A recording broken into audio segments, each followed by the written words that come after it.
Welcome to another episode of Let's Have Some Fun. If you enjoy this video, make sure you hit the like button and the subscribe button so you can get updated when I do another expose of someone or ones in the entertainment industry.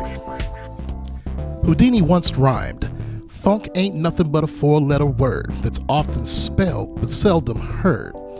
With bands like the Ohio Players, Barkays, the Gap Band, and many other funksters, one band emerged from that 70s revolution and continued on into the 80s. That band is Cameo. Cameo is an American soul-influenced funk group that formed in 1974. Now, in 1974, Cameo started out with 14 members, created by Larry Blackman, and was called the New York City Players. Signed by Casablanca Records to its Chocolate City imprint in 1976, the group soon changed its name to Cameo after their manager informed them that there was already a band called the New York City Players. Prior to this, Blackman, Gregory Johnson, the late Gwen Guthrie, formed a band called East Coast. Together with James Wheeler, Melvin Way, Michael Harris, and Harris Fire, they released one self-titled album in 1973 on the independent label Encounter. Cameo started with a deep funk sound, but it was obvious from the start their sights were set on the dance floor.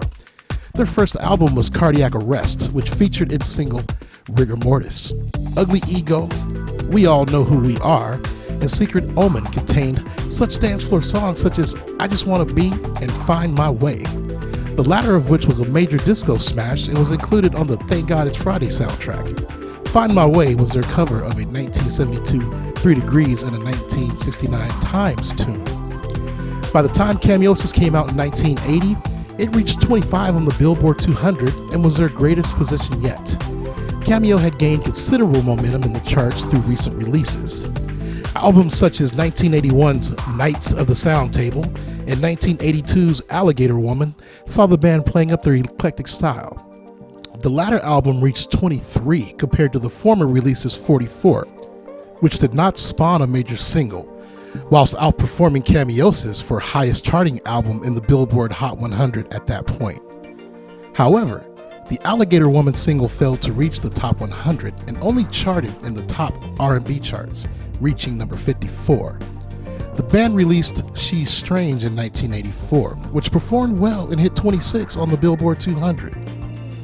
1985's album Single Life, which featured the title track and Attack Me With Your Love, hit number 3 on the top R&B chart and continued the band's momentum, paving the way for what was to come the following year.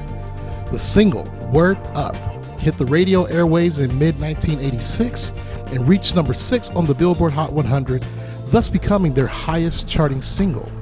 The album also hit numbers 8 and 1 on the Billboard 200 and top R&B charts respectively, becoming their highest charting album. The covers for Alligator Woman and She's Strange featured a young, upcoming star.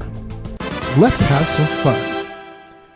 What famous celebrity had associations with Cameo and Prince and had both an acting and singing career? A. Diana Ross, B.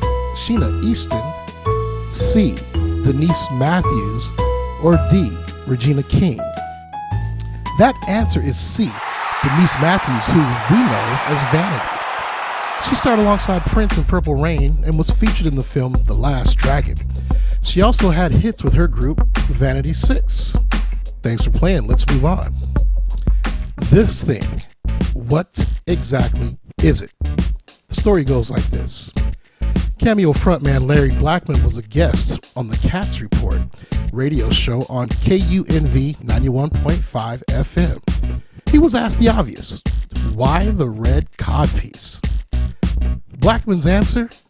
When he was being outfitted for the Word Up video, he was dressed in black spandex, as usual, as he bemoaned. After slipping into that famed one piece, he was handed a box and peeked inside. Then I shut the box really fast, Blackman said. Inside was this red cup. I said, I'm not wearing this. But they talked me into it, and it has become famous around the world. I'm asked about it all the time. Now, a codpiece is a covering flap or pouch that attaches to the front of the crotch of men's trousers, enclosing the genital area. Kind of creepy. It may be held close by string ties, buttons, folds, or other methods. It was an important fashion item of European clothing during the 15th and 16th centuries. Let's have some fun. What famous celebrity made a guest appearance in the Word Up video? A. Alfonso Ribeiro. B. Chris Paul. C. LeVar Burton. Or D. Kevin Hart. That answer would be LeVar Burton. And let's just say a lot of us sci-fi people know who LeVar Burton is because of his recurring role as Geordi LaForge on Star Trek The Next Generation. To the best of my knowledge, he actually got his first claim to fame as Kunta Kinte in the Roots documentary or miniseries. He's been around a while. So, back to Cameo. 2 years later, Cameo released Machismo to mixed critical reviews and dropped to chart at numbers 10 and 56 on the top R&B and Billboard 200 respectively. Cameo then followed up with the 1990s Real Men Wear Black and 1992's Emotional Violence, both of which failed to reach the charts. The previous release was followed by 2 compilation albums in between the time of their next recording. In 1994, In the Face of Funk was released on the band's independent label and hit number 10 on the top R&B chart.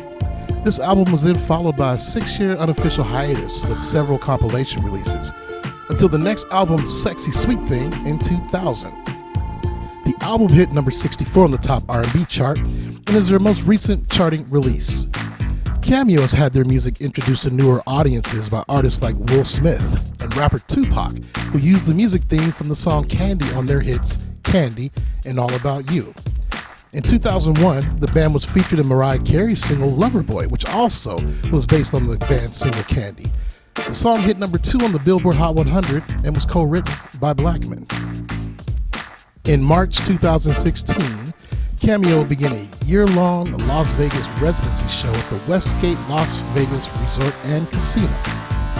On February 20th, 2019, Blackman announced the upcoming release of El Paso, the first new Cameo single in 19 years. I'd like to give a shout out to some associated members. Aaron Mills continues to tour with Cameo, as well as other artists. He has worked with Outkast, playing on their singles Miss Jackson and Prototype, among other tracks.